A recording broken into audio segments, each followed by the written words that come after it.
Andy Muschietti presents a really loud movie. Good God. Oh, that's one of my major gripes about those.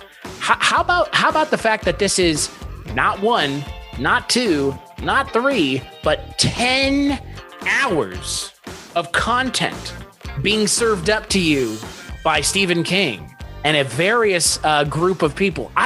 I don't, why is, before we start this episode, why is it the thing that everybody keeps coming back to? Why is it like the Stephen King story? I don't get it. I'm not sure. So this came out when I was knee deep in Stephen King. Probably started reading him in 7th grade, possibly earlier, but I know for sure by 7th grade, I was reading Stephen. That's when I was watching the movies. Sure. So then it's like, oh, I can get the books. I know I checked some out from the library and then started buying them. And then when Pet Sematary came out, that was the first hardcover I bought. Like I knew it was coming out and I'm like, oh, I'm going to get the hardcover. And I bought hardcovers up through Skeleton Crew and Great Tommy book, Knockers. And then that's when I started going, no. And this was the first one where I was like, this ending sucks. But hey, hold on.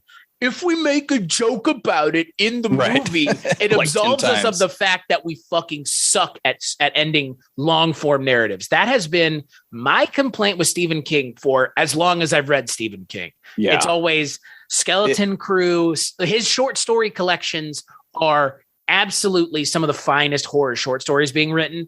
His long form books oscillate between truly great, like The Dark Tower and The Stand, to ponderous like It. I mean, it is a 40-hour audiobook.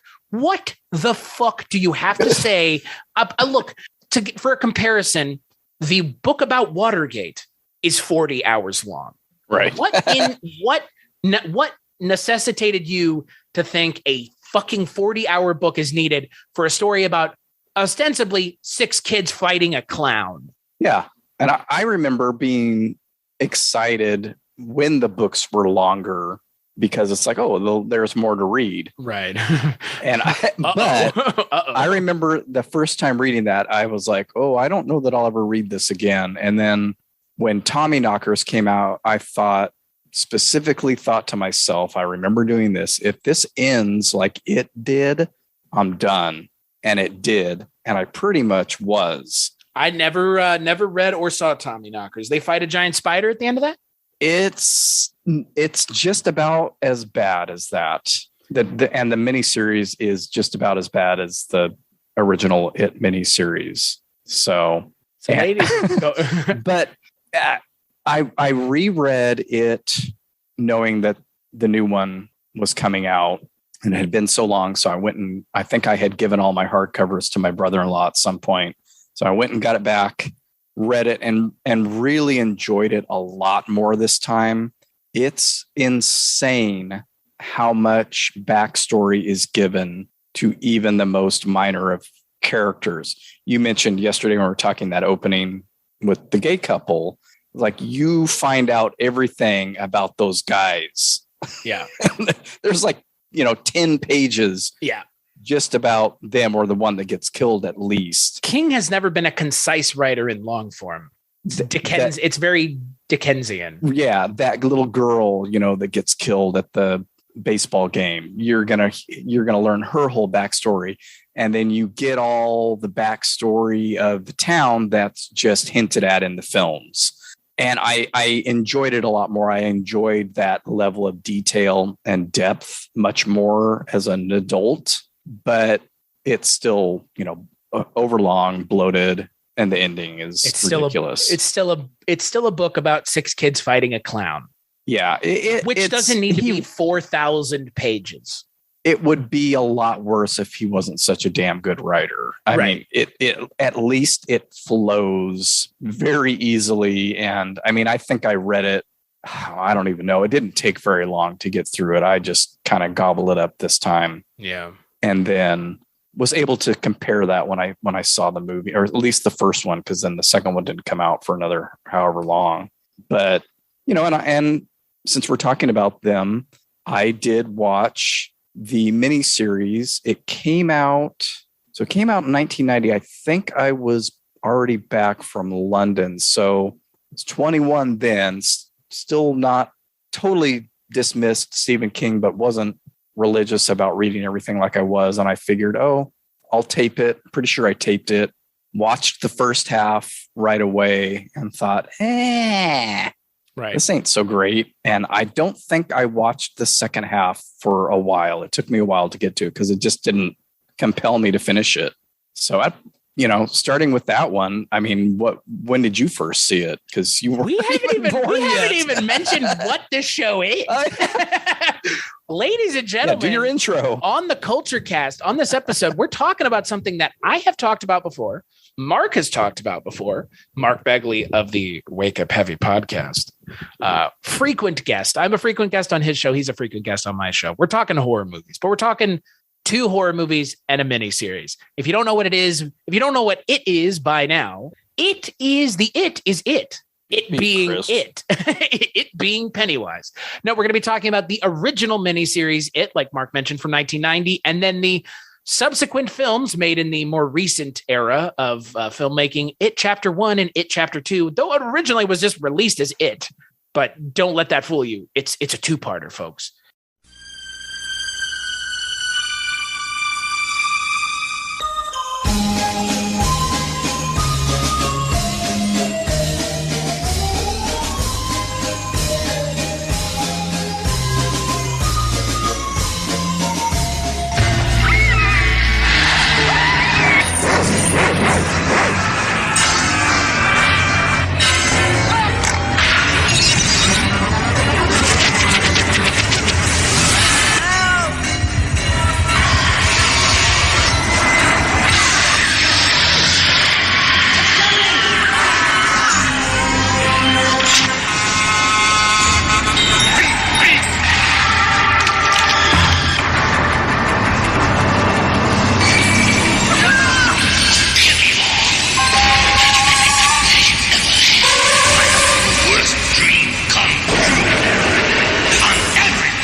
So to answer your question, Mark, about the miniseries, when did I see it? I saw it drastically later in life than I would ever have to be to really enjoy it. I saw it 2014, maybe. Like that's how I've seen it as recently as in the last decade for the first time. I will tell you, though, growing up in the 90s and the 2000s, I knew plenty of people who told me that it was the scariest movie they'd ever seen. Yeah. Which is like, what the fuck? I don't know how you could find it scary because it's barely even good.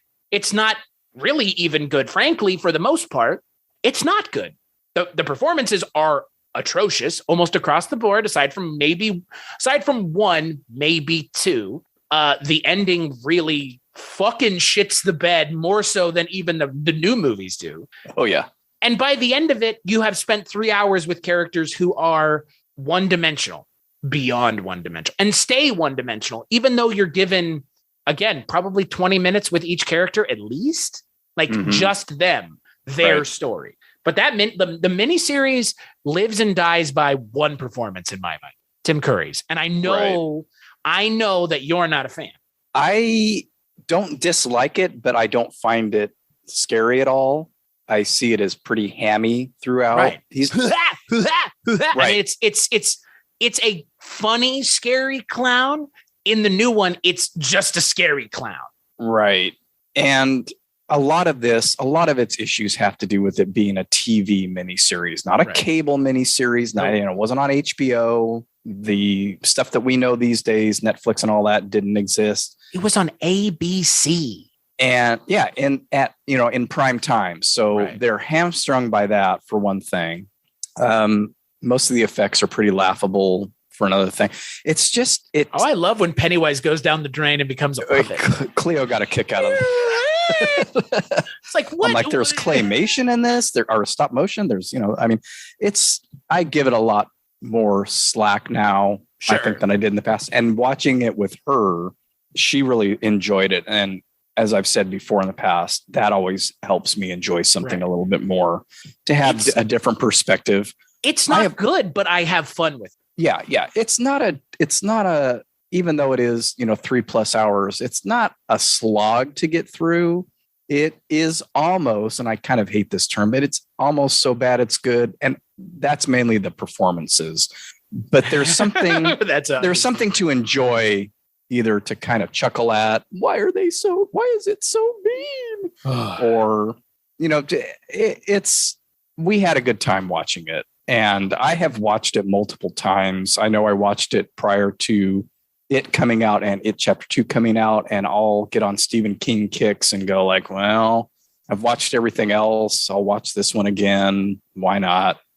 But I have also heard a lot of people say, oh, this scared the living crap out of me as a kid. And I get it, because I think about stuff that scared me when I was 10 or 12. Right. And I see it now, and I understand what scared me, but I'm looking at it going, this is not scary at all. Yeah. So, yeah, I've seen the same thing where people that were born a good decade after me, this was sort of a pivotal horror moment. It was on TV, but it was still spooky or scary to them. And I can totally understand that. Like, the previous King series would have been Salem's Lot. And I don't know if I saw that on its original airing or not, but knew enough of, I may have, but I know that, there are some legitimately spooky things in that. The kid at the window is the one thing that most people point at, but there are a couple other, speaking of Tobe Hooper again, there are a couple of other scenes that are scary, but it suffers from the same thing. It's a TV miniseries with a much smaller budget, with a TV cast that can't quite pull it off. And you're dealing with, especially with it, you're dealing with narrowing down such a widely focused book into, and they do a pretty good job of that in the miniseries. Like, it is almost 6 disparate narratives weaved together. Each of the kids has their own disparate narrative that is brought together through the framework of the Losers Club. And all of that backstory that I was talking about earlier, all of that is gone. And that's fine. You can't have that. It would have been interesting if the original plan had happened where George Romero made this as a 5-night miniseries. That is one of those things that I know that pains me every time I read that. Like, oh, what it could have been, and frankly, what it should have been, what it still should have been. Right. And that is that's the thing. Ultimately, with all of this, that's the problem, which is my big takeaway from the next 2 movies. But I think it's a problem writ large with this entire narrative. This is a narrative better suited for television, for a longer form.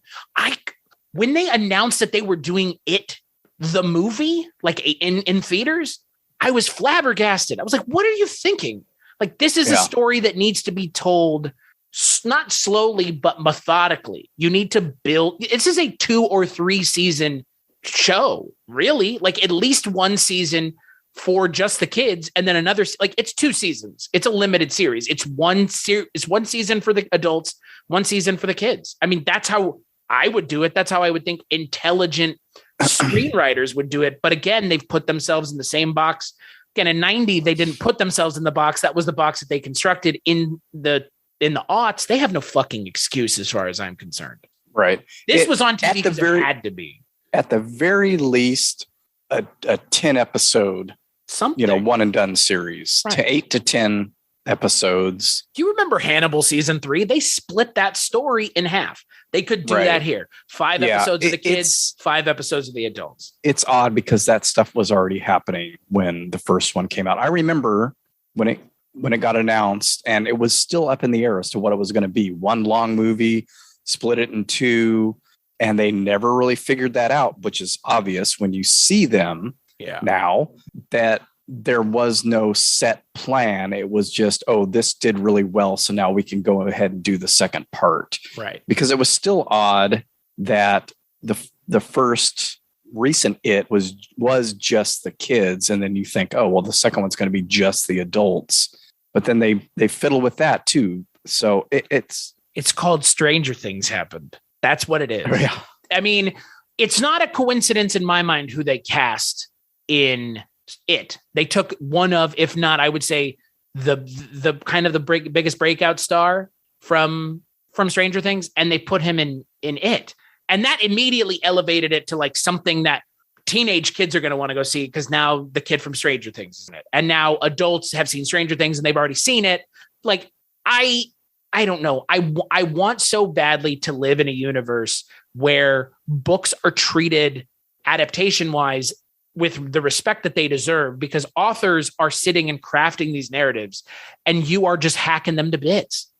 And to put them on screen in a movie, for the most part, most screenwriters are not adept enough to take literature, novels, and turn it into something coherent. How do we know that? Because we see more often than not, book adaptations movie adaptations of books are woefully underserving the book's narrative, to the point where it's like, well, what was left out? Was what was left out important or not? And with It, when you've got 4,000 pages, like you said, things are bound to get left out. But I would think at some point you'd look at the threshold for the source material and go, would this be better served in longer form? I mean, right. Peter Jackson now might do Lord of the Rings as a TV show, right? I mean, it's that kind of thing where it's like, why wouldn't you? It gives you, as the creator, more time to breathe. Maybe the studio's not giving it to you. Maybe that's what it is. But these are established intellectual properties. Stephen King's It is like, it's got Stephen King's name on it. He's the most adapted author of all time. You're telling me that Amazon or Netflix wouldn't have been like, yeah, or HBO even like, hey, right. It, the TV show. I think if they had made it now, it would be a TV show. It would. I almost guarantee it. Like, well, now we're getting the Derry stories or whatever, so they're kind of doing it ass backwards and going back to that. And who asked for that? It's interesting. I'm hoping that they stick, because, like I've said, there are tons of backstories to dive into just in the book. They don't even have to create new ones, which I'm sure they will, but there's a ton of stuff that is not even mentioned in any of the adaptations that over the years show this progression of Pennywise every 27 years, because he's been here for millennia. Right. And so you can hopefully they take some from the book and then create some new ones as well. But it could be interesting. I mean, I'll probably check it out. Honest to God, with It, like I was so sick and fucking tired of it when it came out, because it was just like the second one was overhyped. Like after the first one came out and it was so good, everybody was super excited for the second one, and the second one just falls flat hard on its face. It's like, funny. Well, no, I was gonna say go for it. Well, we'll get to that. We'll get to that.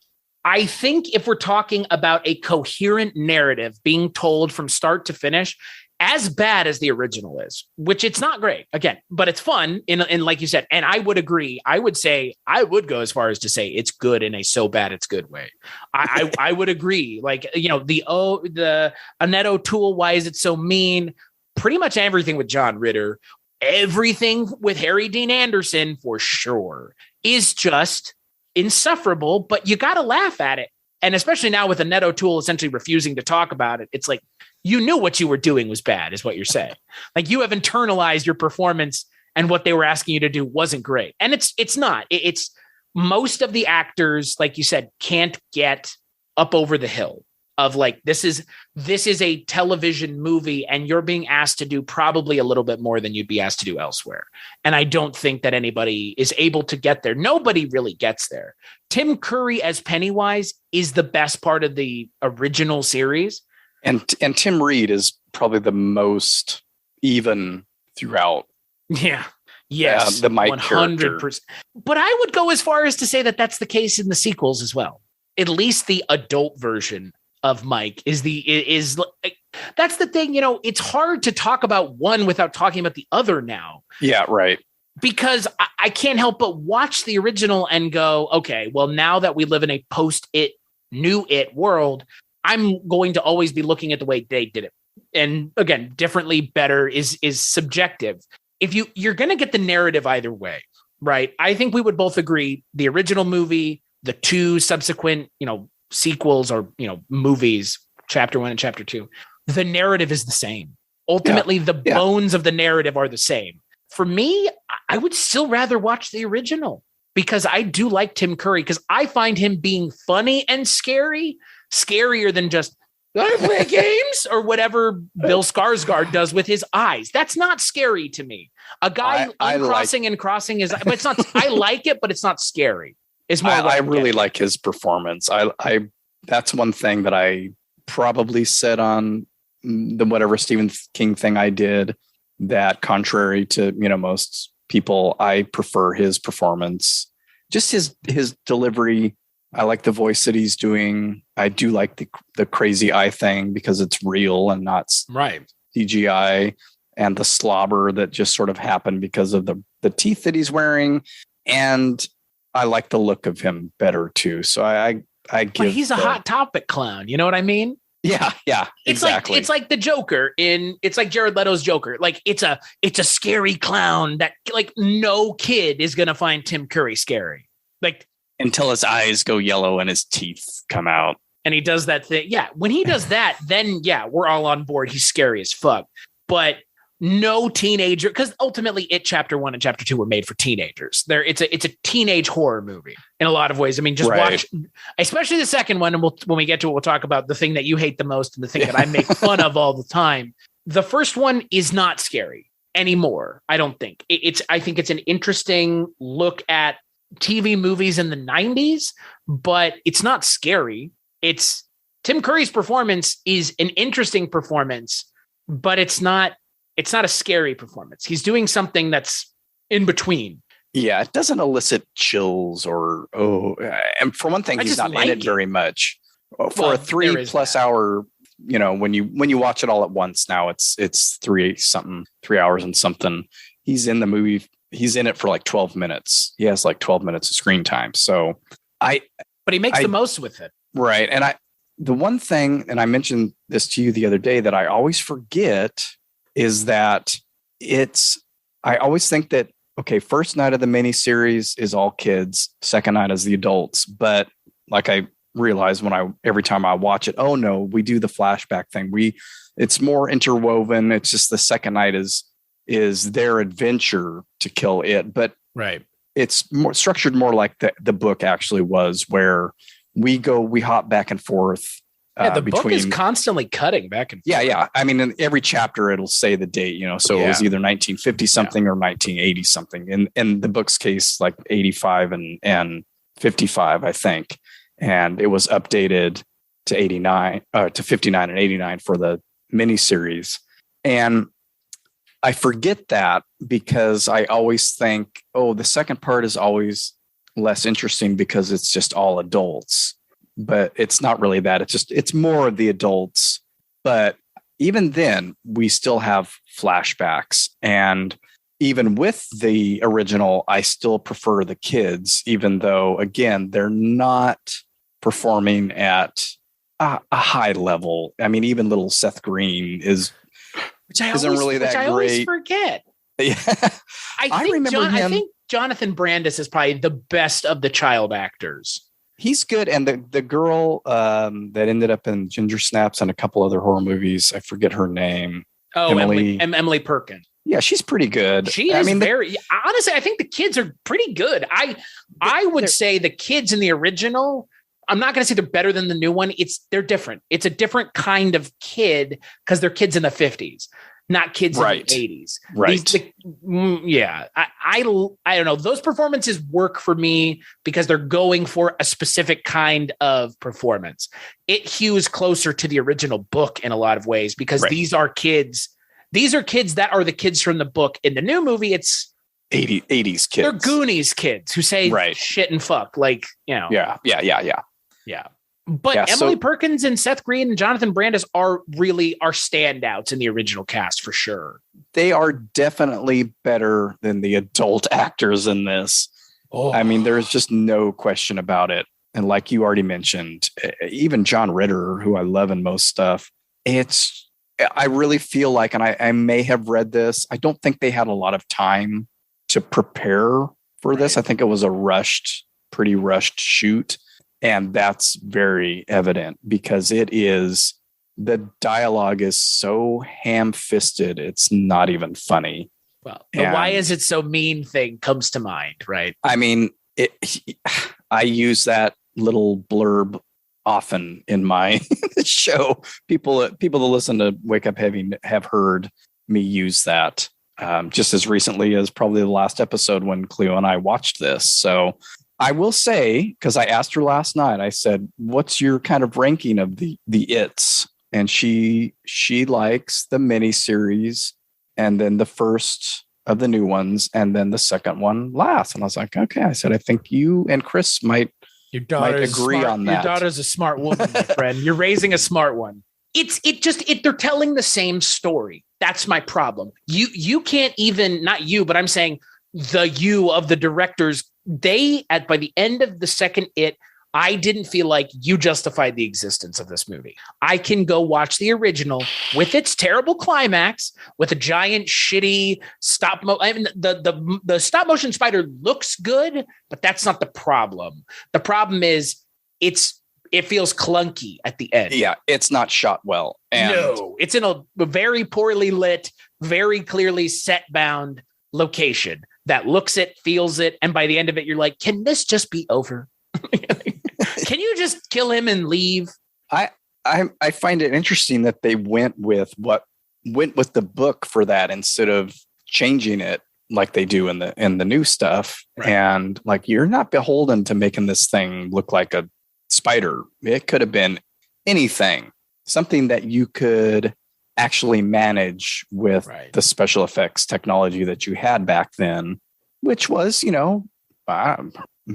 make him more monstrous. We're a couple years removed from Jurassic Park. Yeah, make him more monstrous. Just have it be a person in a suit. Fine with that. That's what they were trying to avoid. And in trying to avoid that, they made it just look like a giant prop instead. That they're like, ooh, moving it like like Plan 9 from Outer Space. Yeah, I mean those scenes with Dennis the octopus. That scene with Dennis Christopher where he's as Eddie Kaspbrak where he's fighting it is ridiculous. It looks so hokey. It looks hokey and fakey. But again, for me, it is the superior it still because it's only it is only 30 minutes, 40 minutes longer than the second movie. Right. The second movie is almost 3 hours. Like what? It just, why? Like at some point you've got to ask yourself, is this the medium that I should be telling this narrative through? And I think when you get to that point, you've got to say, maybe this is a better suited as a miniseries. And like you said, now they're making one anyways. So what did you really achieve here? You made a movie to make a mini series? And that's the problem that we've touched on already. And I believe I touch on in my episode about this, not really an episode about it, but when I was talking about Stephen King adaptations, is that not having that plan, because of course the studio isn't going to make a plan like that without knowing how much money they're going to make. Without having that set plan of, yes, this is the first half. We're going to release it now. We're going to film both or whatever and release the second half a year later, do the Lord of the Rings thing, do the Kill Bill thing, whatever. It's too long. We're not going to release a 4.5, 5 hour movie. Let's do this. It's like, no, we got to see how the first one does. There may not have even been a second one, which is okay with how they left it. I mean, most people, if you haven't read the book, if you have no idea what the story is about, would be like, okay, they killed him. And it's sort of open for a sequel at the end. If it comes back, you promise to come back to Derry and blah, blah, blah. It didn't have to continue, but the first one did obviously do well. So let's then completely reset this. And that's where all the trouble starts. because it's now we got to start filming it. It's already a year after we filmed this one. These kids, I mean, like I said the other day, watching the first season of Stranger Things and the second season and knowing how that had already been filmed and going, Finn Wolfhard doesn't look anything like he does anymore in the first It. What the hell?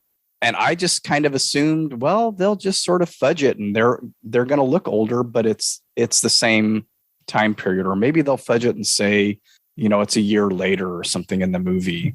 They didn't have to keep it at the same time, but that then creates all these problems for them. And the CGI, the face, the pitching, the playing with the pitch of their voices. The aging 14-year-olds never felt so good. Fucking bizarre, frankly. And it's weird because that there are certain scenes where they look okay. So this is stuff that they shot for that first one that they didn't use and were able to use in this one. And that's fine. But it's just like, why didn't you just spend the time then? I know you couldn't, but it would have made so much more sense to film all that stuff with the kids while you had them at the same age.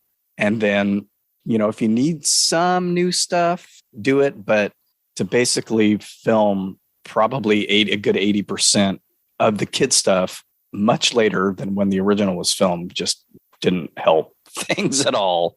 Well, and that's why I come back to the original and say, like, the original, for all of its problems, at least it's a singular narrative throughout, where there's not these weird, like, don't look behind the curtain, like, don't look back there, where we're trying to trick you into believing that these characters are a certain way when they're not anymore. Like, we'll just retcon shit in our own movie, which we'll get to it. We get to it. Yeah, I think for me, the original miniseries, when you talk about it up against the new sequels, the thing that it stands out for me overall is it's not great. The actors aren't having a fun time. They have essentially said as much in recent times. They don't even talk about it, frankly. So that should give you all the information you need. Tommy Lee Wallace probably wasn't the right person to work on this. I think, like you said, George Romero would have been better suited for this, but Tommy Lee Wallace made my favorite Halloween movie. So it's not like he's not good at what he does. And he's an also really nice guy.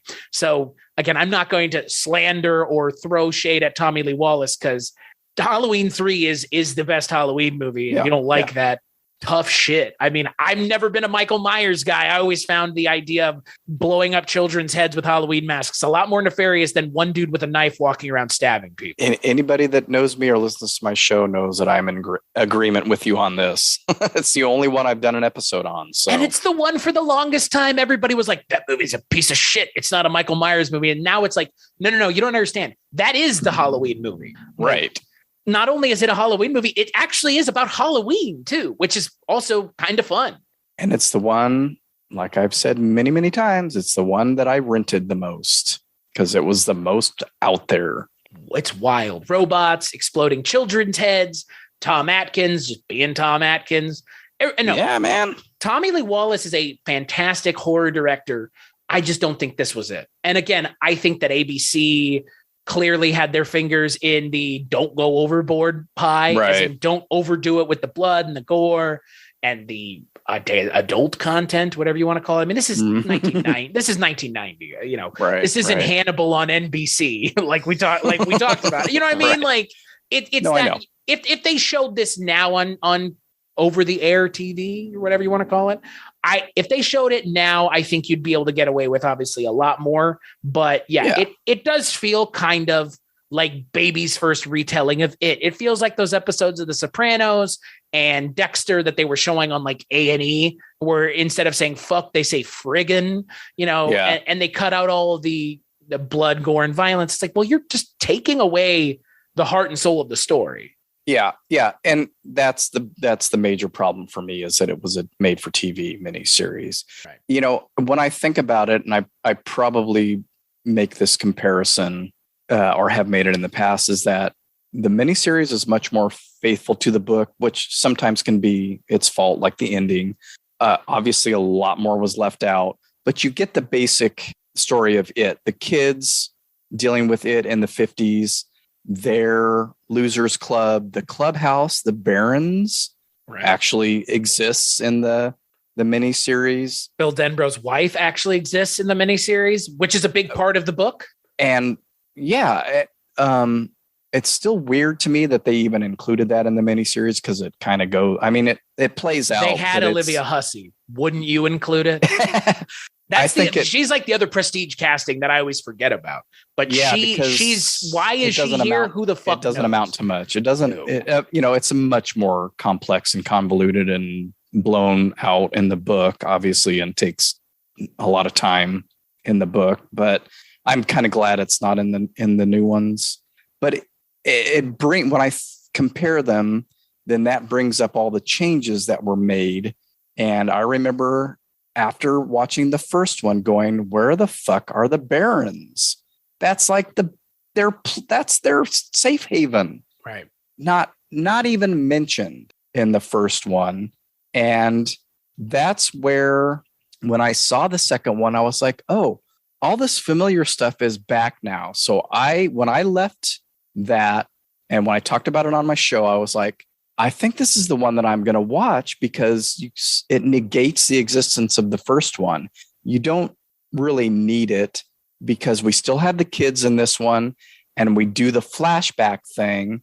And even though, and they all have their own individual scares like they do in the first one. So it was like this immediate retconning of the first one. Yeah. Which now I see as a problem, as opposed to when I watched it going, oh, I'm happy to see the Barons. I'm happy to see this, which they avoided in the first one. I'm happy to see all these things. But then it's like, well, then the first one's pointless now. You want to talk about that pointless first movie? Yeah.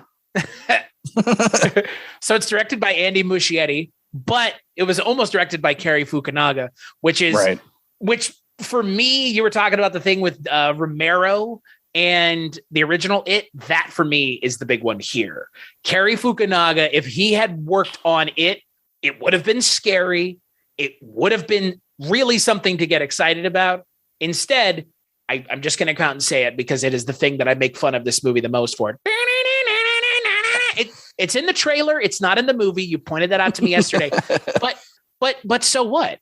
Like it doesn't have to be in the trailer because what they do in the movie is even more egregious, where it's just loud, slamming music, not even music, just sound cues to scare you. Using sound to scare you is fine if it's done tactfully.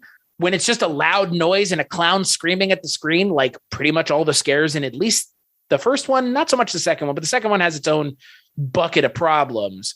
In the first one, it's just like, shut the fuck up with the clown screaming constantly. Yeah. It's way too much. That was my major issue with that. Both of them is a lot of the scares start out really well. They're slow, creepy. The, Ben in the library and seeing an egg and then going, they all start out slow, eerie, and creepy. And then it's just loud, fast, and obnoxious. Every scare ends that way in the movie. Every one of their scares ends that way.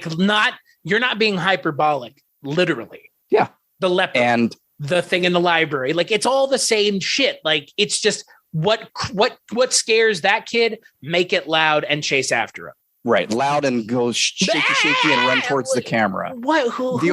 Who's scared by that? I guess is my question. Well, I think that's not trusting an audience to feel like dread or terror. It's assuming your audience is children is what it feels like. If you see somebody, I think about this when I take the dog out for her last potty break at night.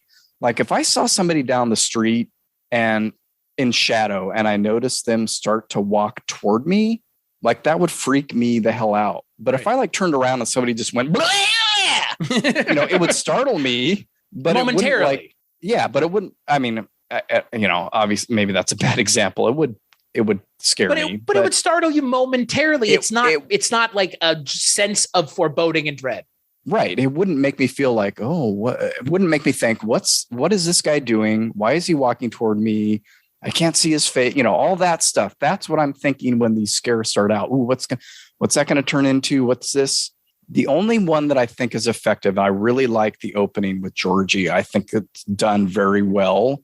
That whole back and forth with him and Pennywise and the storm drain. Feels like a proof of concept, doesn't it? It works for me. You know what I mean? Yeah. And then everything else is just loud, obnoxious, and fast. Even that scene has it, though, towards the end. Right. At the very, very end. But even that, I remember thinking that when he kind of unhinged his jaw and stuff, I was like, ooh, that's pretty cool.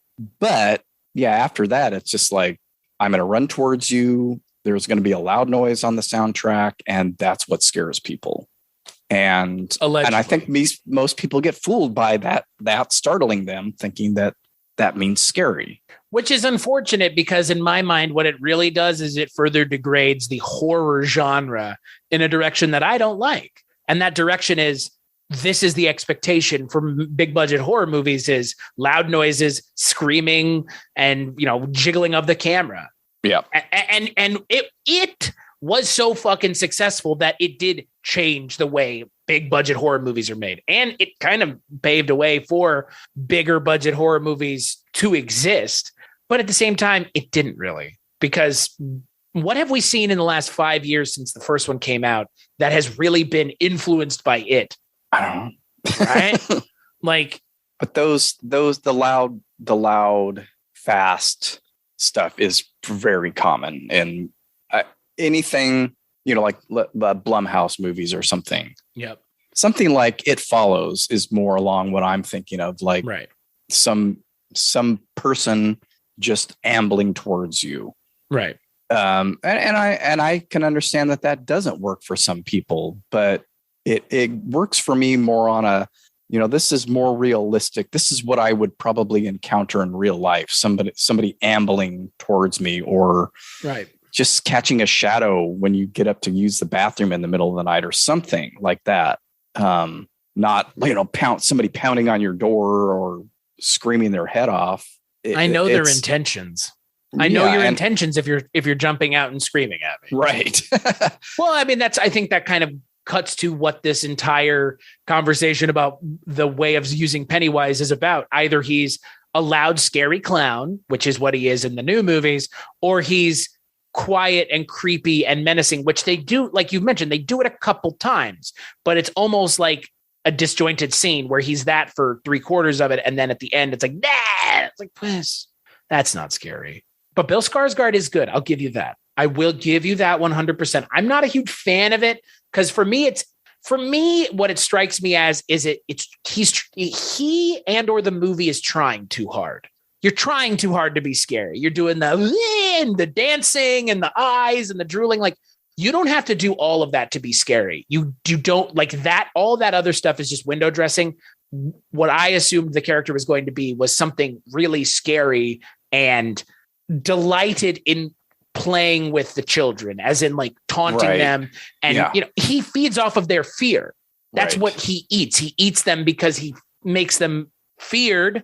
And then that seasons the meat. And then he eats the seasoned fear seasoned meat.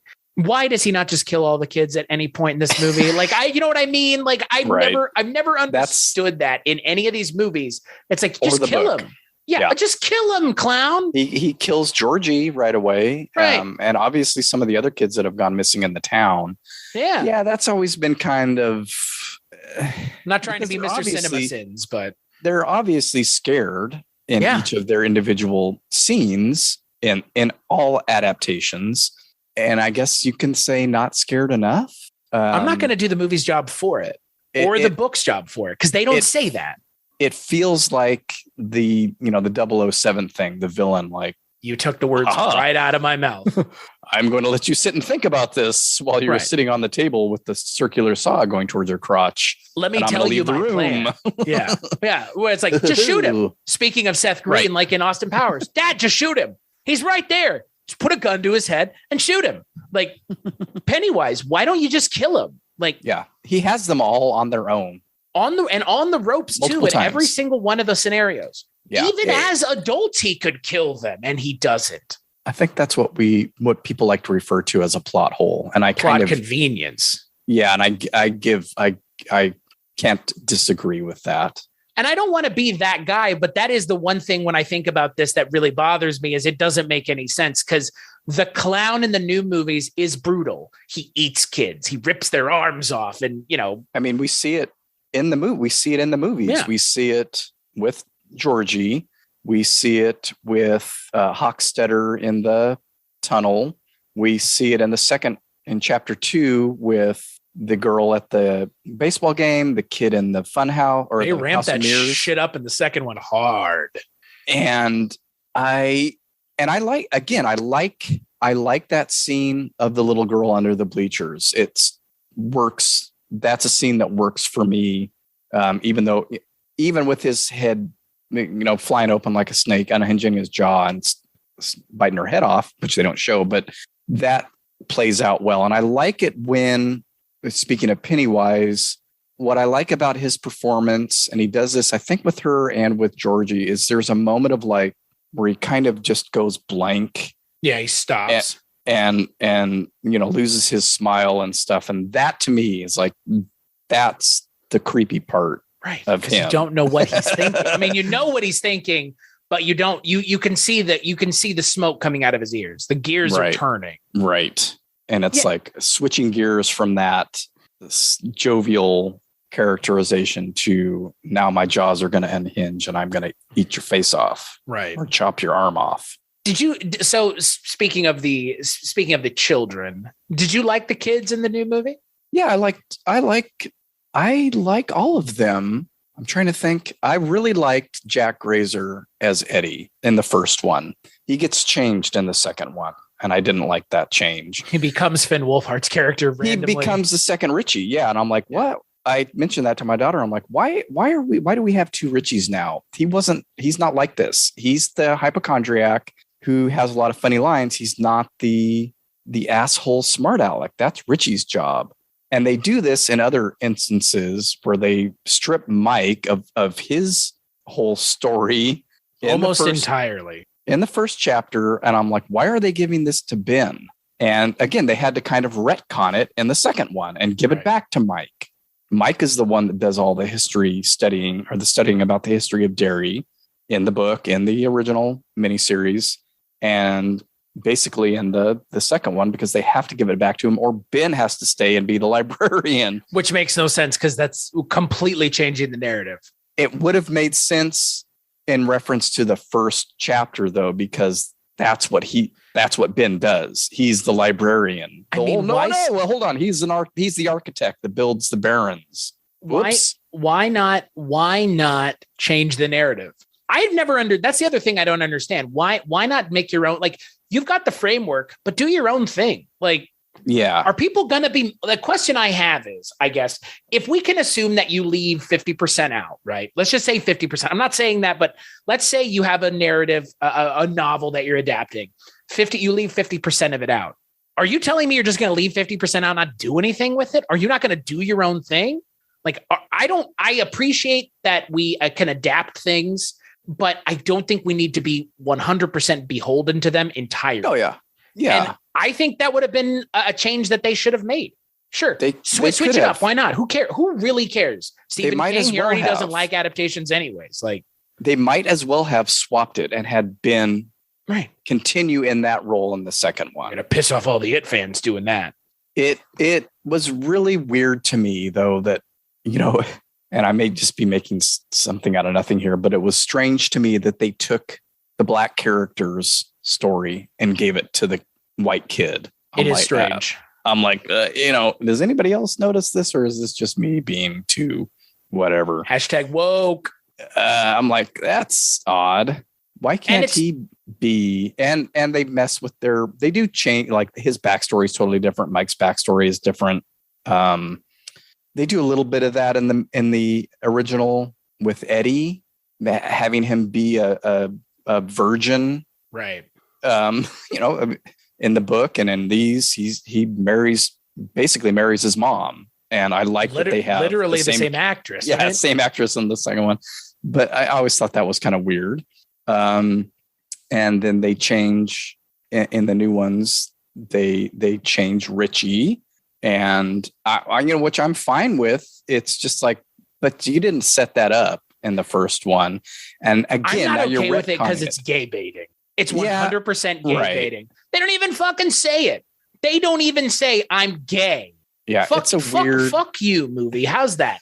No, seriously, how's that? If he's gay, just fucking say he's gay. It's 2017, asshole. And this is the kind of change like you're talking about. Like, make that change from the beginning. Yeah. And instead of retconning it, and then you can have a flashback with CGI Finn Wolfhard and with his giant head arcade, and weird glasses in the arcade. And I was like, oh boy, that's not. He's gay because they touched hands. Yeah. That's how us gays communicate, is by hand touching. I mean, that's the thing. As someone who's gay, you're trying to represent my community in a movie, and you fucking failed. And you did it in a way that I would have expected them to do it in the 90s, because that's the way they did it in the 90s with Eddie's character in the 90s, because he's gay. He's coded as gay in that. Right. And like, so now it's just, oh, I know your secret. Like, who actually cares? The only one who cares is Pennywise. Yeah. This movie is taking place in 2017. Right. I would guarantee like 60-70% of the country at that time, because the number's only gone up since, consider themselves either allies of the LGBTQIA plus community, or they don't, or it's not something that they're actively going about shitting on. But yet this movie goes, well, we can't say gay.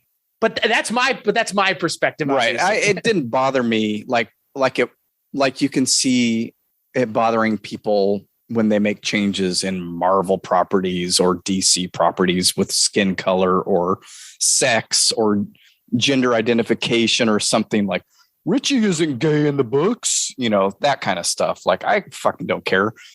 Make him not a comedian. Make Ben not an architect. It doesn't mean anything in the grand scope of the story. Literally, it means so little they didn't even include the reason Ben was an architect in the first part of the movie. In the first chapter, they didn't even mention, like you said, they set him up like Mike Hanlon. Exactly. And then they have to fix it. And I'm like, well, why fucking fix it? You've already laid this foundation. Have Ben stay back, be the librarian, and have Mike be the architect. If you're going to swap their stories, swap them all the way. But could he have gotten hot if he had been the librarian? Huh? Could he have gotten hot if he had been the librarian? Probably not. Well, see, and again, that's the other. We know librarians is all ugly, right? Except for the actor who plays Mike in the second movie, who is my favorite part of that second movie. Frankly, I don't recognize him from anything other than the Old Spice commercial. Oh, that's him. Oh my God, Isaiah Mustafa, dude. He has not been in a whole lot, but he is the old face of Old Spice. Yes. Doesn't that blow your mind? That's so funny. Right when you said that, I'm like, oh my God, I do recognize him. I like him. I like the adults in this for the most part. I, again, don't think they're as strong as the kids. You asked me about the kids.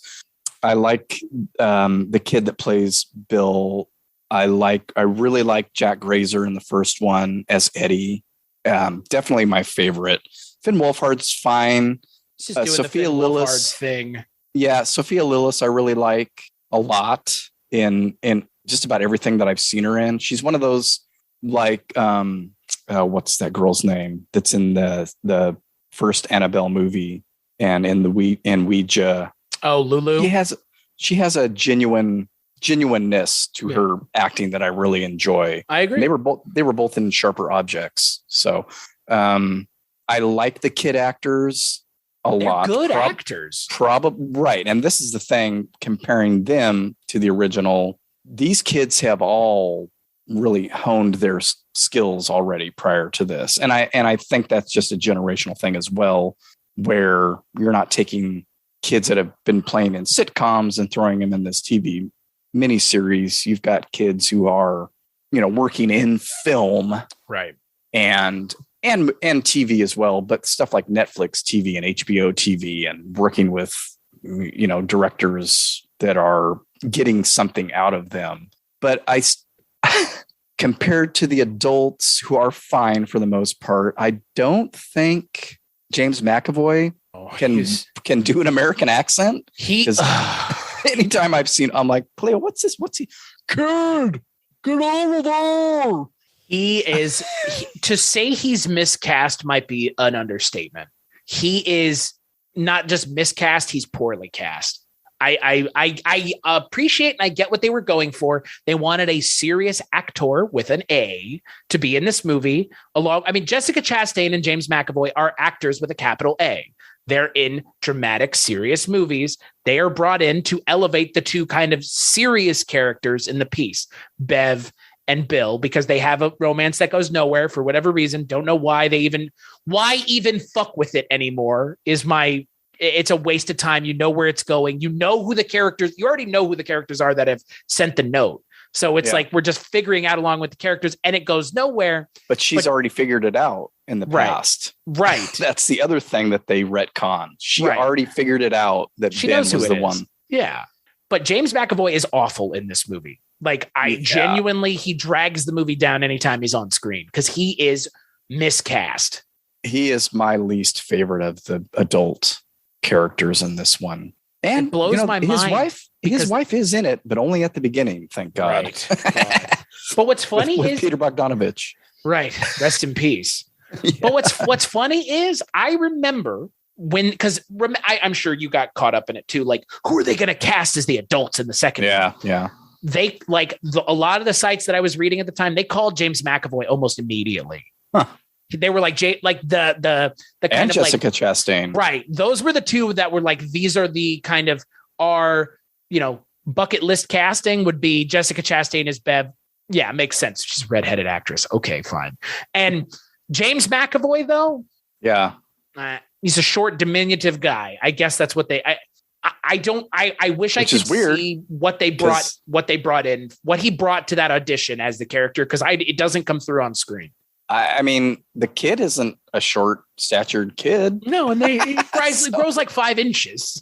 But Bill Hader, the first time I watched it, when it first came out, the first 2 movies, when I first saw him initially, or at least the second one, I liked him a lot. This second time, good God. It's just a lot. It's just constant.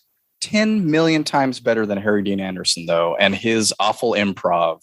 Yeah, but he improved all his jokes in that original, and they are just absolutely hideous. Yeah, well, in comparison to Harry Dean Anderson, yeah, R.I.P. again. Yeah, Bill Hader looks like fucking Alec Guinness, obviously, but the entire movie is about Bill Denbrough, effectively.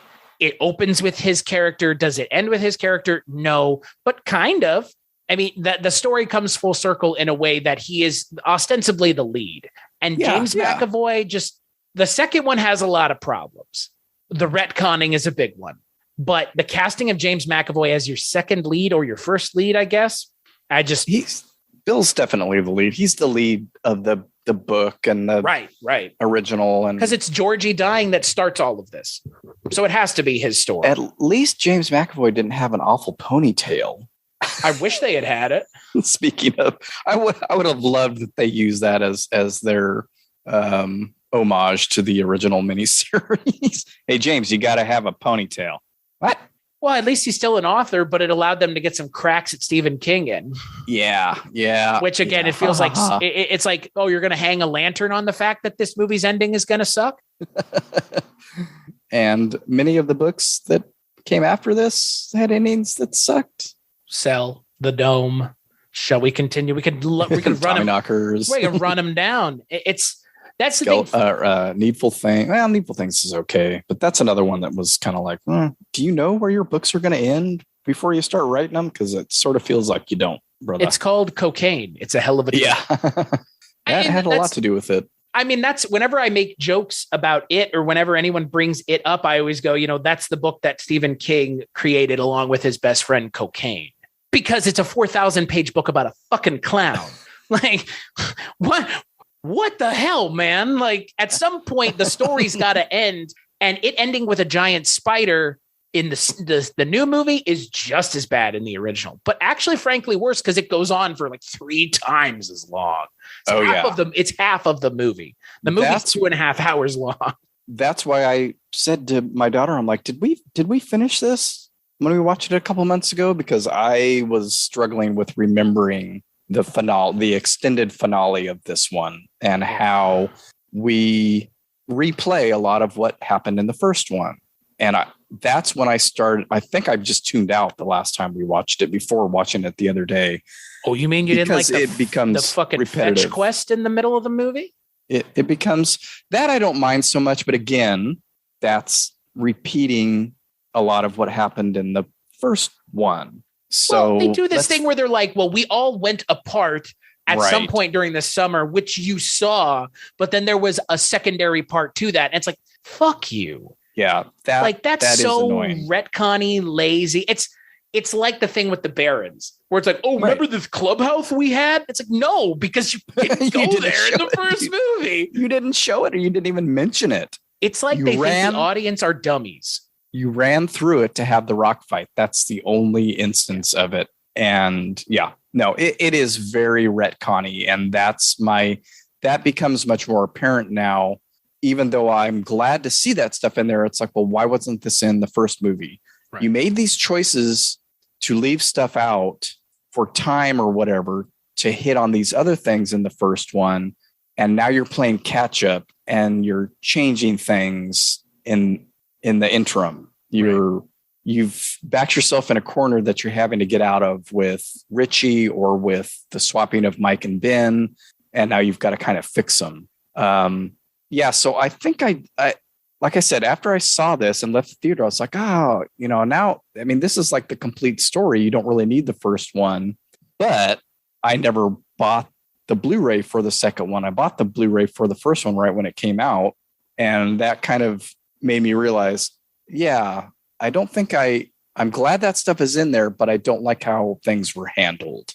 And so I feel like almost like I have to watch it if I watch the first one. It's like, well, now I got to finish the story. And I'm sure say the original doesn't need it. Like the original movie stands better as a movie if you don't watch the second one. Yeah. Well, I think I kind of did that back then. I'll get to the second one eventually. I will say the other thing about the second one that really, really, really irks me. And it's a bigger problem with almost the movie in its entirety is you have said to us essentially that the first movie doesn't matter, right? Because you're showing us stuff from the first movie that we never saw, which means you didn't present all the information in the first movie that we needed. Now you're doing it in a very ham-fisted way. You've extended your movie's runtime by essentially 45 minutes to do so, because otherwise your movie's only going to be an hour and a half. As if that's a problem. It's not a problem. You inject into your movie all of the mysticism shit from the first book, or from the original books, Ritual of Chud and the turtle and stuff. And yet for whatever reason, they spend almost 15 minutes in the opening of this movie with two homosexual characters getting beaten to death. And that really set I remember sitting in the theater, Mark, and thinking to myself, like, I'm already out after that first scene. And I will tell you why. They bring up something in the first movie that they never address in the second movie, but they kind of want to have it both ways. The whole thing of like Derry is infected by the clown. They kind of mention it in the first movie, and with Ben having the thing carved into him, and you see the car drive away with the balloon. And then the second movie, they do it right at the beginning, and that's it. And all it feels like at the beginning of that second movie is they just wanted to show a couple gay characters getting the shit beat out of them. Because I can't for the life of me. I know it's in the book, but we've already established you don't have to hold strong to the book. And I don't know what the fuck was the point of that scene in this movie? In this movie, what's the point of the scene? To show that it is back? Right. We know it's coming back. Yeah. Like it's a foregone conclusion. We're sitting in the theater watching the movie about it coming back. You don't need to show us this weird scene of gay characters being beaten to death. And like, it really turned my stomach, and not in a, I want to keep watching the movie way, in a, like, this is unnecessarily brutal. Please, I'm done. Maybe this is me being a big puss, but I'm sorry. It really, I really take offense at the beginning of this movie. It doesn't offend me. I just don't want to watch the movie anymore after seeing how unnecessarily cruel the movie is for no reason. It doesn't serve the narrative. It doesn't, at all. There are, and we see, the girl in the bleachers, there are any number of ways they could have started Pennywise is back. Right. Because he has to make his presence known somehow. Right. So, yeah, I mean, I can, it's a very fine line that I don't think it successfully toes. Is this exploitative to have it be this story from the book about the gay couple at the carnival? And yeah, I mean, it never bothered me. My thought was, wow, that's cruel and hideous, but this shit really happens. That's sort of this is how people really are, even without Pennywise having stained this land, kind of. That's how I saw it. Like, Derry's awful. People are awful in general. This shit really happens, but I can totally see. Yeah. Why is the fucking clown movie doing this? Right. Well, yeah. I mean, I can't answer that. Oh, I know, but I'm just saying, we're just like, why? Like, I understood it when the book was set in the 80s. When it's set in the teens, like, I have a hard time even fathoming. Like, well, that town, like, do you know what? Actually, it speaks to the bigger problem. Derry in the second movie doesn't even feel like a real place. It feels like a city. I mean, there's a point where they're walking through abandoned streets, but yet we're supposed to believe there's a carnival and there are other people in the city. But most of the time, it's an abandoned town, it looks like, which they never talk about, which they never address, nothing. And it's like, this, you're trying to have it both ways. You're trying to tell me, well, Derry is this terrible place, seemingly because of Pennywise, because he's making people worse than they might be. But yet at the same time, there's like nobody in the town for the most part. Like, they walk into storefronts. It's like a video game. There's nobody on the street, but when you walk into the storefronts, there are the people. Like in the pharmacy, like in Stephen King's random fucking 5-minute cameo that serves nothing other than to, again, point out the you don't know how to write endings thing. And then they have the carnival, but like, I never get the sense that Derry is a real place in the second movie. First movie, obviously I do. Second movie, it's like, is this a real town, or is this just like where the characters had to go to fight the clown? Yeah, I think, and maybe there's something that ended up on the cutting room floor, but if I remember correctly, yeah, it's like most people have left because it's such an awful place to live. But they never talk about it. I've never really even noticed that, but that's a part of the book, and they're going to talk about it in the new series, which is why I point this out. You and I both know they're going to be like, Pennywise has infected the land or something to that effect. And it's like, but you never said that before. You never pointed that out. You never made a point of reinforcing that, because that is, in my opinion, an interesting avenue to mine. Wouldn't you think? Like, because Stephen King goes out of his way to mine it in the book. You know, the adults don't believe what's going on. The adults aren't listening to the kids. The town is, like you said, falling apart because Pennywise is like Fear Street. But, you know, Fear Street was good. Fear Street explained why those bad things were happening, and I understood it. In this, it's like, well, he just landed like a meteorite, which, man, I guess props to them for approaching the ritual of Chud stuff. Yeah, still no turtle, though. There's a turtle in the first movie. There's turtles throughout on, you know, somebody's desk or as a Lego creation or whatever. But yeah, we don't get the cosmic turtle at the end to help. Well, we get the ritual of Chud. Kind of. Yeah, they play around with that stuff, which is fine. I just goes nowhere. It's a total MacGuffin. You have to change the end of it, or it's just going to look like the original miniseries. And what's weird is it kind of still looks like the original miniseries. Well, it's them being chased around by a CGI clown as opposed to stop motion clown. And it's still ineffectual the way, it's like the end of Nightmare on Elm Street when Nancy says, I take all your power away. You're nothing. Like, yeah, you're shit. You're shit is what she says. Yeah. You're shit. And it's the same thing here where you don't have any power over us and you're small and blah, blah, blah. And then he shrinks down to that little pancake thing. Did you know that making them small, you don't have to physically make them small to make them small? Did you know that? Did they forget how they killed the clown in the first part? Because that's exactly what they did. That's the other thing I never understand about this narrative.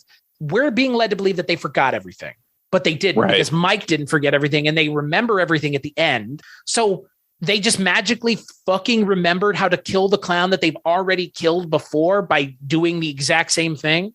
Like, come on, man. Like this, it's just, I've never understood the second part of the story's existence because the second part of the story has never been executed well. because there's nothing there. You're telling the story from the first part all over again. Right. But not as good. It's not enough for them to just be adults. That's the problem with all of this. It's never just enough for them to be adults. That's not enough.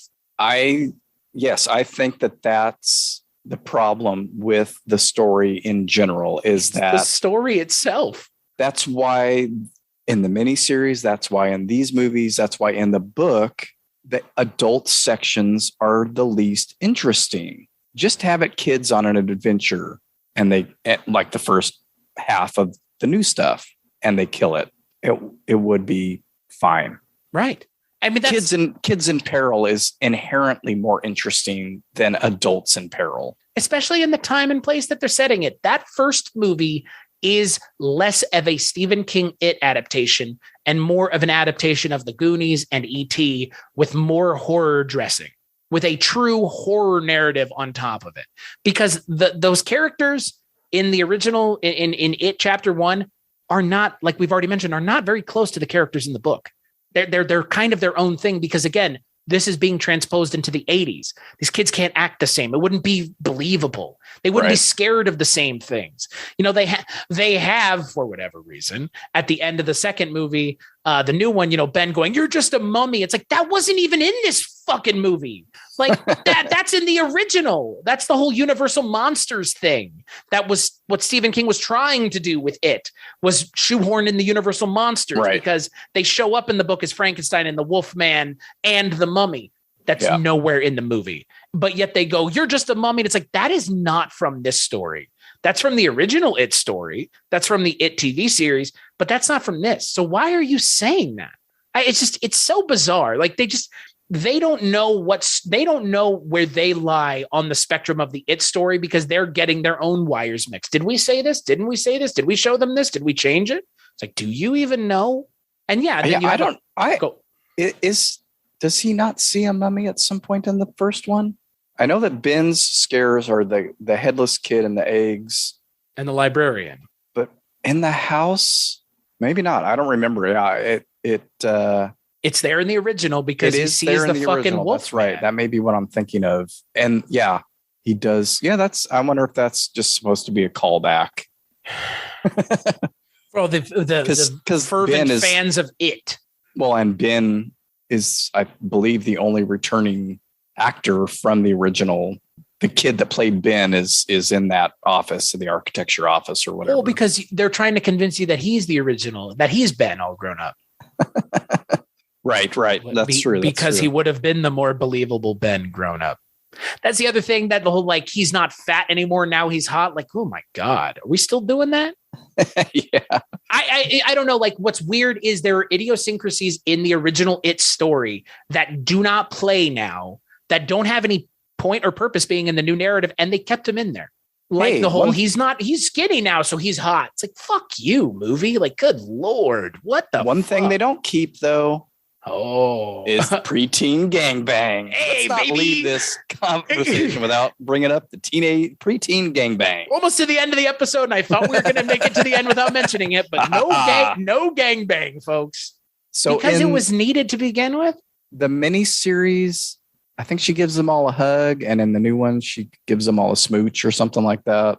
You know, I'm going to admit something here, and I may have done this on the little episode I did, but I remember that from reading it the first time and how weird it was. And does it need to be in the book? No. But I sort of felt like I understood what he was going for, in that the idea of them, the only thing, they were so close, but the only thing that was missing was the physical act of love. And it's just so weird to even to talk about that way. But that's sort of the point of that. Is it necessary? Obviously not. That's basically what they used to defeat him that first time as kids. Love is the preteen gangbang. Like, we love each other deeply, but the only thing that we haven't done is experience the physical act of love. And so maybe just don't describe what children's cocks are like. Yeah. Like, that's kind of where, like, I don't have a problem with the gangbang, just like don't go into detail. Yeah. And so Beverly screwed all the boys and they went on their merry way. I don't need to know about Ben Hanscom's big old wiener as a 12-year-old. Like it's not that again, there are things like that's the weird thing about it is the things that they don't include. I understand why they don't include them, but the things that they did include that shouldn't have been included. I don't know why they didn't choose to not include them. Yeah. Some of the stuff is, you have to be beholden to the source narrative. Like, no, you don't. Yeah, no, you don't. I mean, nobody said you have to. Maybe the studio did, but I don't think that the studio execs are sitting and reading these books ahead of time to know what this is before they greenlight the projects. Like, I know that's how they changed the Mist. Think about how they changed the Mist, and I mean, still the finest adaptation of any Stephen King anything, as far as I'm concerned. A total 180. And I don't remember if I read that. That was in one of his collections, I believe. Yeah. Oh, I must have. I think it's the big story in Skeleton Crew, or I think so. Skeleton. Yeah, I think so. And when I saw the movie, I didn't remember how it ended, but when I watched the movie, I was like, oh shit, that's dark. That is so dark and depressing.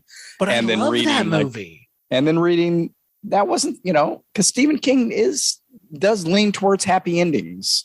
He really does. And I sort of appreciate that as an older person, like, or a little bit of relief. Like it's not, Danny and Wendy make it out of the house just fine and blah, the end, not now Danny's a drunk and all that other stuff that Dr. Sleep brings up. But yeah, so you're not beholden to the stories. Change them in a specific way that works for something in this day and age, as opposed to you've already changed the time. So why not change the atmosphere? That's what I know. It's like, it's weird. They've made choices to change things, and then they've made choices to not change things. And the things that they don't change, I can't fathom why they didn't change them or why they just didn't omit it, because they did omit the child gangbang.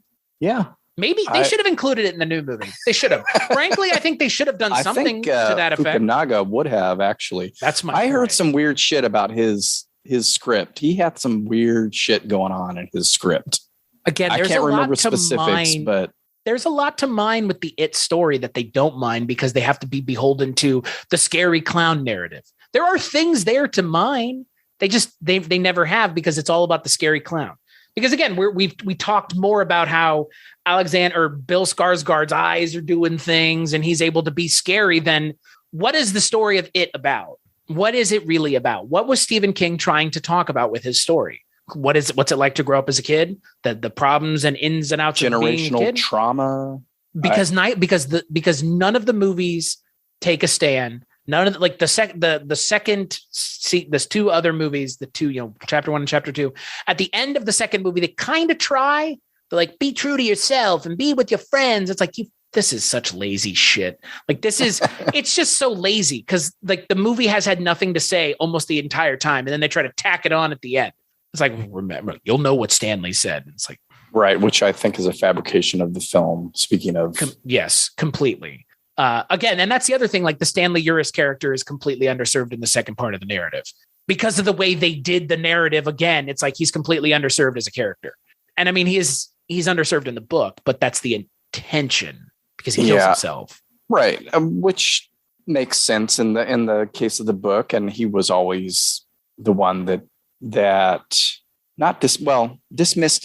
dismissed everybody's stories about seeing it. And it, even for his own, he didn't want to believe it. And they do a pretty good job of that in the original miniseries, where, it's all, he's science and facts. Like none of this is true. You guys are all imagining this, so on and so forth, until he has his scares. But that makes me think also that, and with the flip-flopping of Mike and Ben, it's like maybe cut out a kid or two. If we're not going to be beholden to the story, just maybe simplify things and not have 6 kids that you have to show scares for in the first one and again in the second one. And as adults, you love the kids in the first one so much they have to be in the second one. Well, I know they have to be in there, but I mean, start with 4 or 5 kids as opposed to 6 or whatever. Speaking of backing yourself into a corner. I think they also did this with the villain, and there's absolutely no way he were to survive that fall in the well. Oh, right. You've got to bring him back because you're making the second one. But that waste of fucking time is a waste in the original and in this too. Right. It's kind of like the kid in the funhouse. It goes nowhere. So Eddie gets stabbed in the face.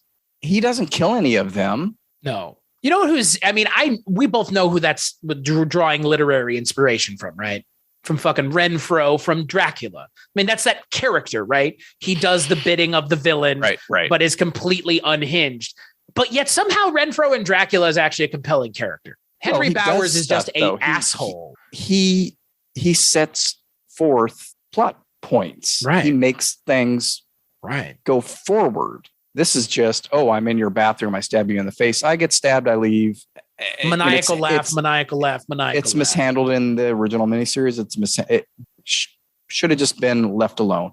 He, and as a kid, drives the story forward in certain cases with Ben and with the rock fight and things like that. But I do like, though, that how they got a lot of those adult actors that looks so much like the kids. Him, for one example, and the girl, the daughter of the pharmacist, that woman.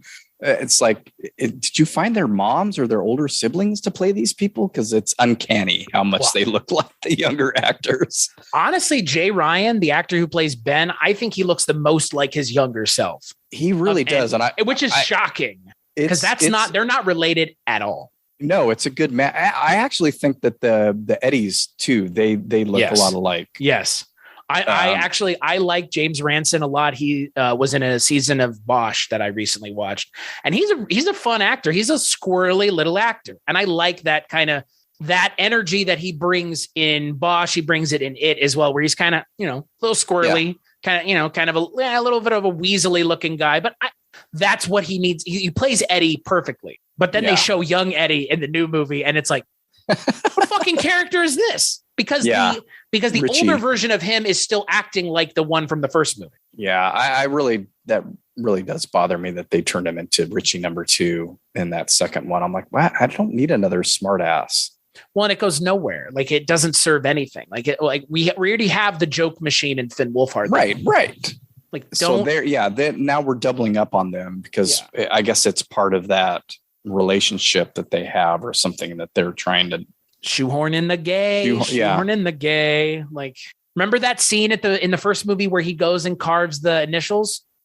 Wait, they didn't do that in the first. That's the thing. Like, they're referencing things in the second movie that never happened. Right. The flashbacks to are cut him out of this fucking movie entirely. Are different things than what we saw before, which is fine in a certain respect, as in, like I mentioned, the book and the original go back and forth throughout the whole thing. Here, it's like we're going to have the best of both worlds. Because that first movie was such a success, cynically, they were like, put the kids in it again. You got to have the kids. It's like, no, we don't. We, you know what?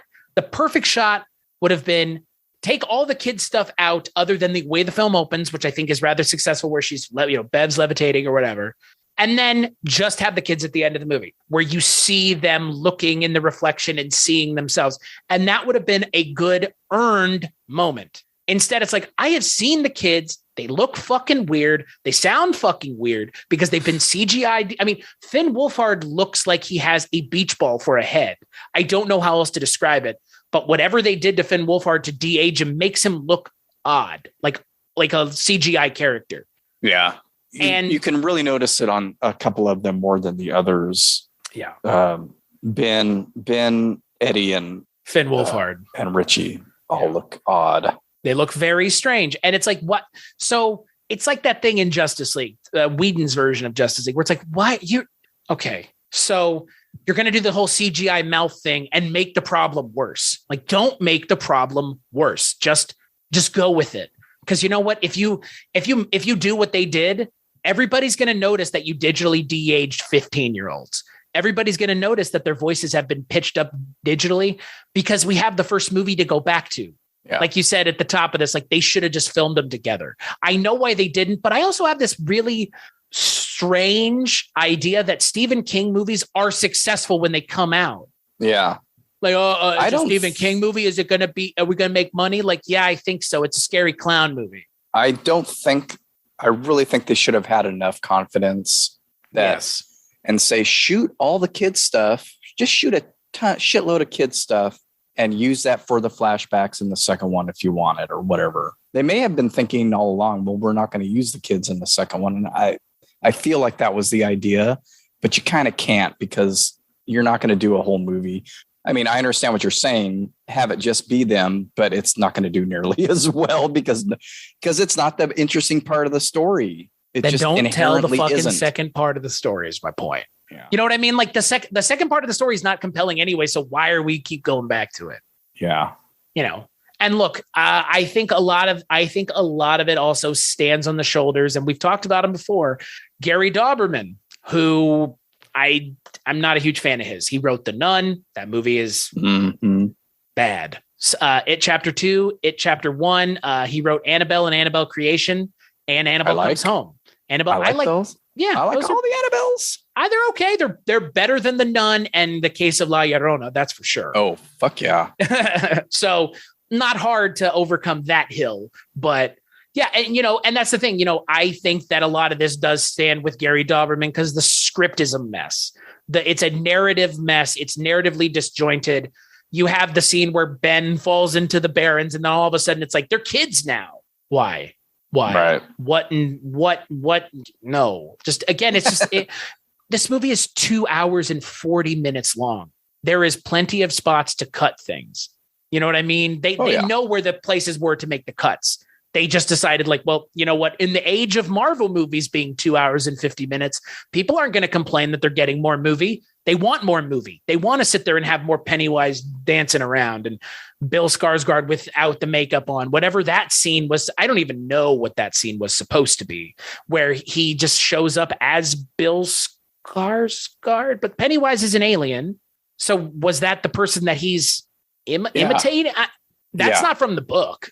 So that's like, and I know they've always wanted to, and now they're doing it to a Pennywise origin story because that's a thing that anybody asked for.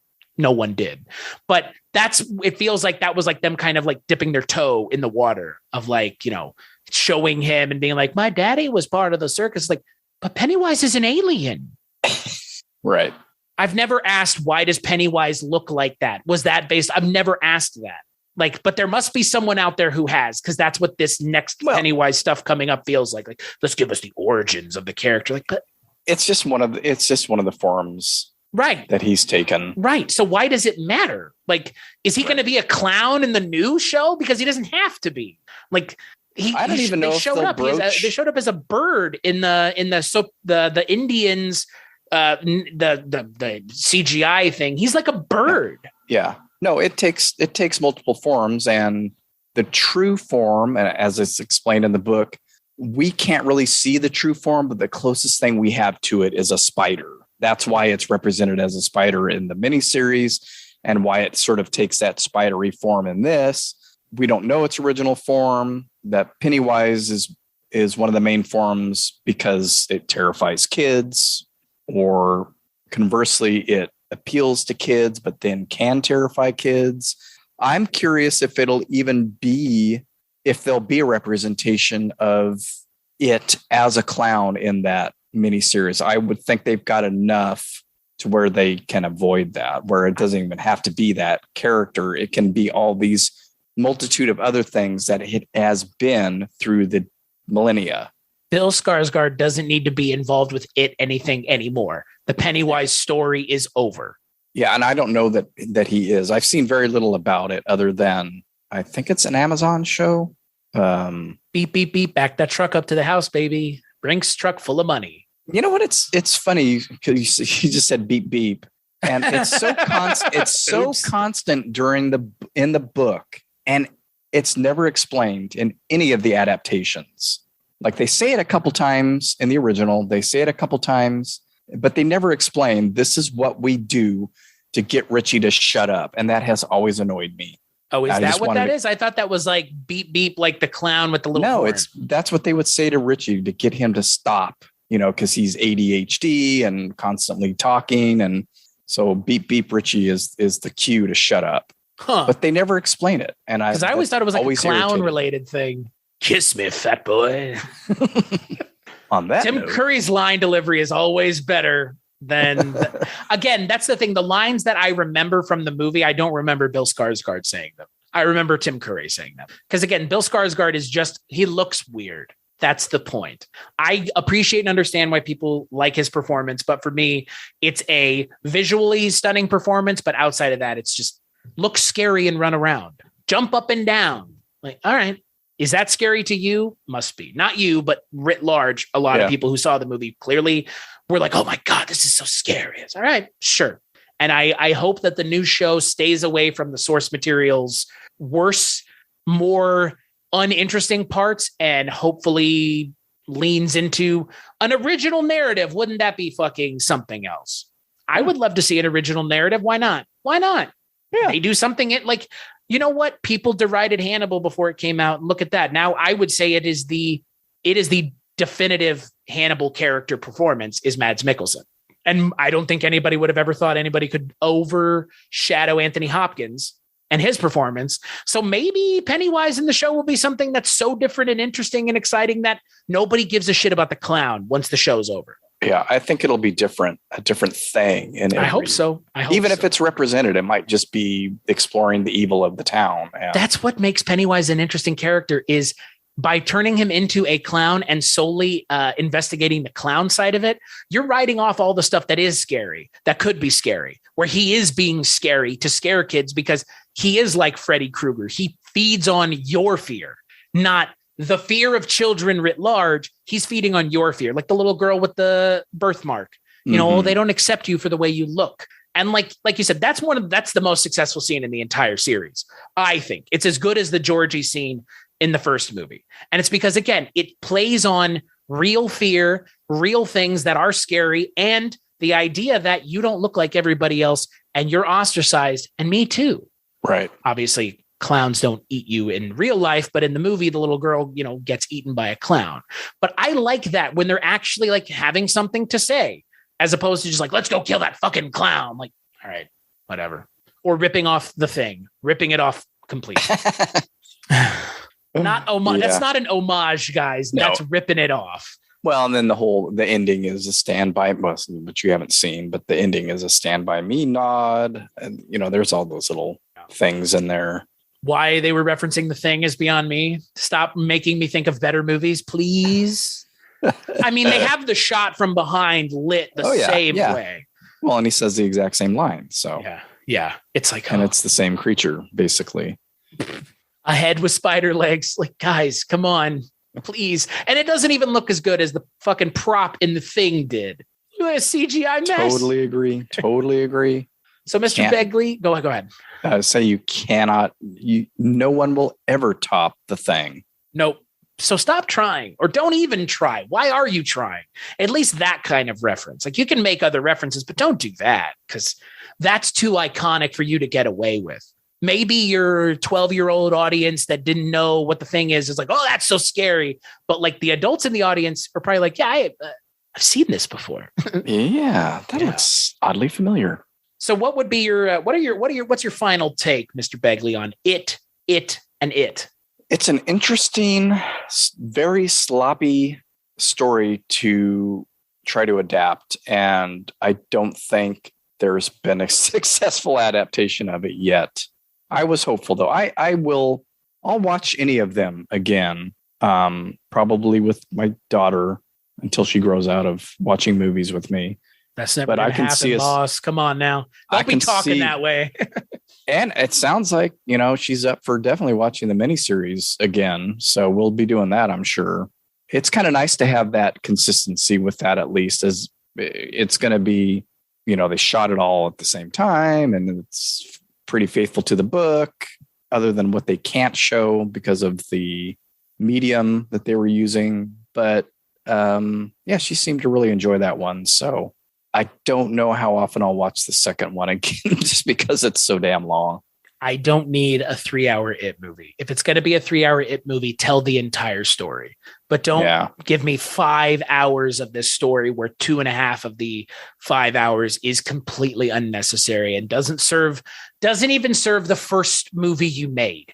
I'm aghast at filmmakers making a film, then making a sequel to their own film and just pulling down their pants and shitting all over their first film because we have to do something in the sequel to make you remember the first film, and we diminish the first film in the process. I don't like that.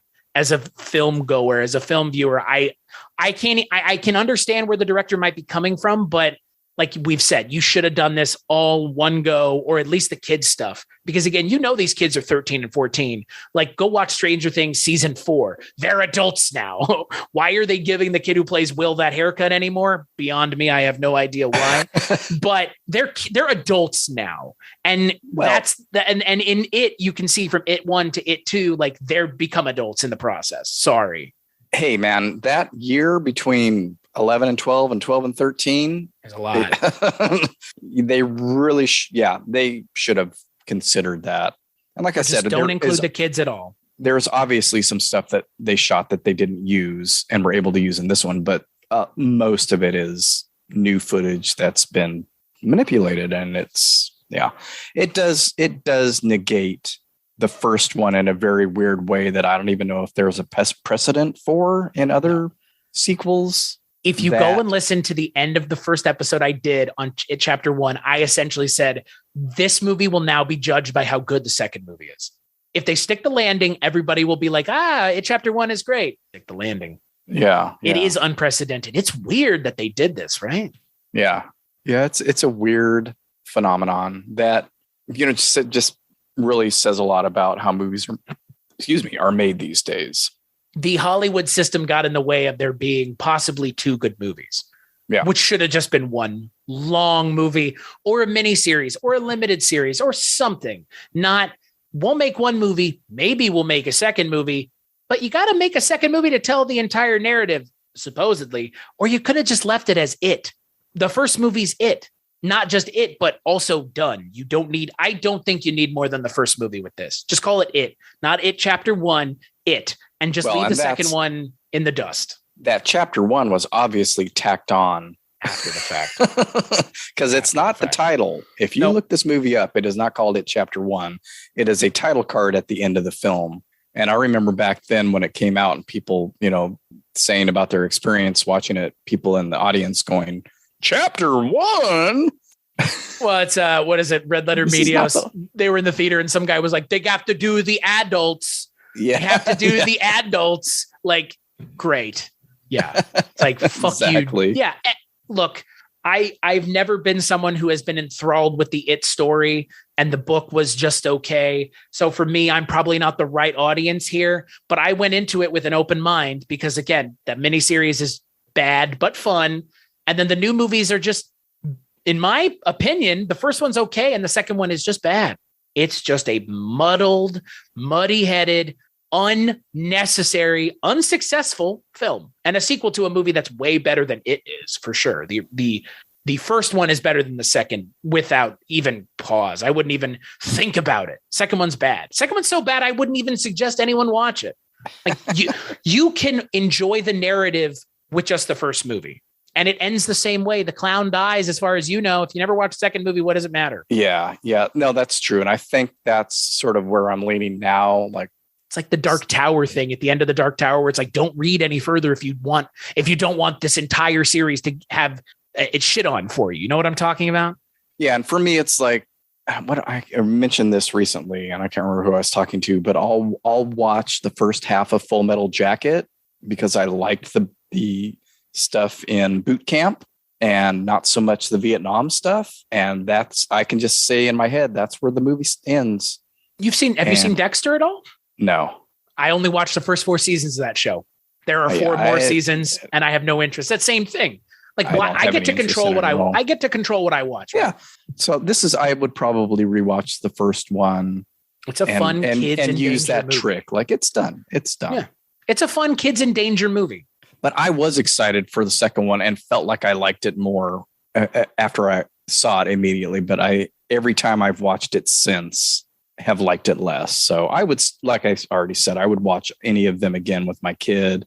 I get on Stephen King kicks, and I just want to watch movies that are available. And if it's available, I would probably watch. Got to carve out a lot more time though, so it's a little bit harder with the second one. But yeah, I mean, watch them. It's a mess of a story. I think that's a given, but it has a lot to it that's really interesting.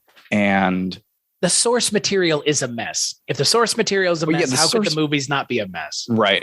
And they do a good job of cutting out the mess in the original. It's just hampered by other things. And, it's cut out the stuff that's a mess, maybe take some liberties, and, right. We'll see. We'll see what the miniseries is like, or what the show is like. Not a miniseries, the show.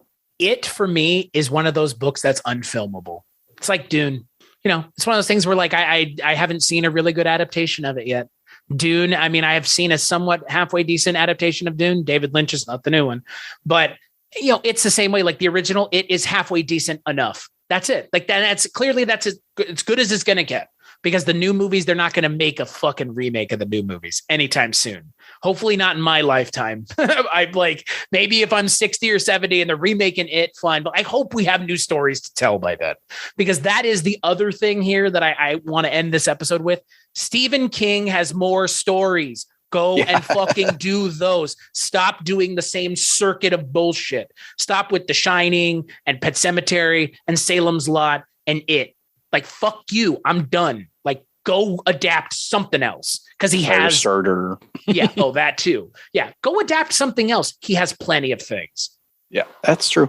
Yeah. Like, this is one of the, if not the most prolific American horror author ever. And you are adapting the same shit over and over again. Why?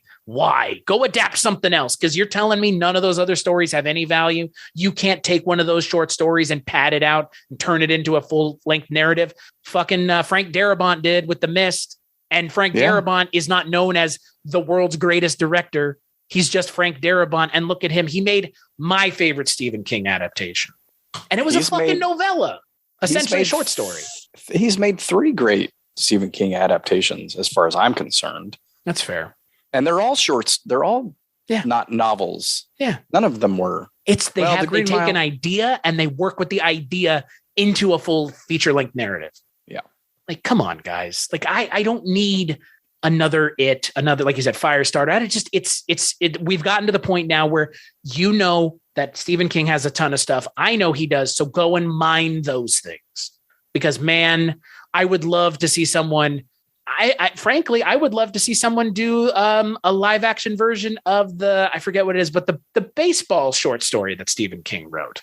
Like, go look at his other stuff. The girl who loved Tom Seaver or something. No, the one about the guy who I forget what it is, Blockade Billy or whatever, where it's like the guy who doesn't let anybody past him on first base. You know what I'm talking about? Mm-mm. It's a very weird Stephen King story. But again, it's like, he is such a prolific author. I mean, he wrote The Running Man. Come on, guys. Like, it's not 1-to-1 with the Arnold movie, but that's how far back we're talking with Stephen King. Yeah. I don't know how many short stories. I have 5 or 6 collections of short stories. His short stories are where it's at, man.